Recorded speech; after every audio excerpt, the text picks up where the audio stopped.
మేషరాశివారు అశ్విని నక్షత్రం 1, 2, 3, 4 పాదములు, భరణి నక్షత్రం 1, 2, 3, 4 పాదములు, కృత్తికా నక్షత్రంలో మొదటి పాదం వారు మేషరాశి. ఈ రాశి వారికి ఈ సంవత్సరం ఆదాయం 2, వ్యయం 14 మరియు రాజపూజ్యం 5, అవమానం 7గా ఉన్నాయి.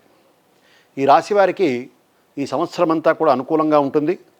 గురుగ్రహం అనుకూలం చేత ఏ వృత్తిలో ఉన్నటువంటి వారికైనా సరే లోటుపాట్లు అనేవి ఉండవు.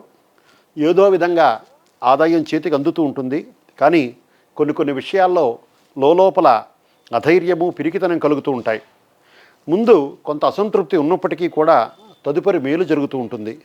సంఘంలో ఉండేటువంటి పెద్దవారితో పరిచయం, గృహంలో శుభకార్యాలు కలిసి రావడం, ఆరోగ్యం కొంతమేర పర్వాలేదని అనిపిస్తూ ఉంటుంది. ఈ యొక్క మేషరాశిలో ఉండేటువంటి ఉద్యోగస్తులందరికీ కూడా ఈ సంవత్సరం మంచి కాలమే అని చెప్పవచ్చు. వారు అధికారుల యొక్క మన్నన పొందడం, అలాగే నిరుద్యోగులకి ఈ సంవత్సరం మంచి ఉపాధి అవకాశాలు కలిగేటువంటి అవకాశం ఉన్నది. రాజకీయ నాయకులకు గురుబలం బాగున్నది. ప్రజలతో సత్సంబంధాలు ఏర్పడడం, అలాగే ప్రజల్లో మంచి గుర్తింపు ఏర్పడుతూ ఉంటుంది. వ్యాపారస్తులకి కూడా గత సంవత్సరం కంటే ఈ సంవత్సరం మెరుగైనటువంటి లాభాలు వచ్చేటువంటి అవకాశం ఉన్నది. సరుకు నిల్వ చేసేటువంటి వారికి, అలాగే హోల్సేల్ వ్యాపారస్తులకి బాగుంటుంది. విద్యార్థులందరూ కూడా గురుబలం చేత జ్ఞాపక శక్తి పెరిగి మంచి మార్కులతో ఉత్తీర్ణులవుతూ ఉంటారు.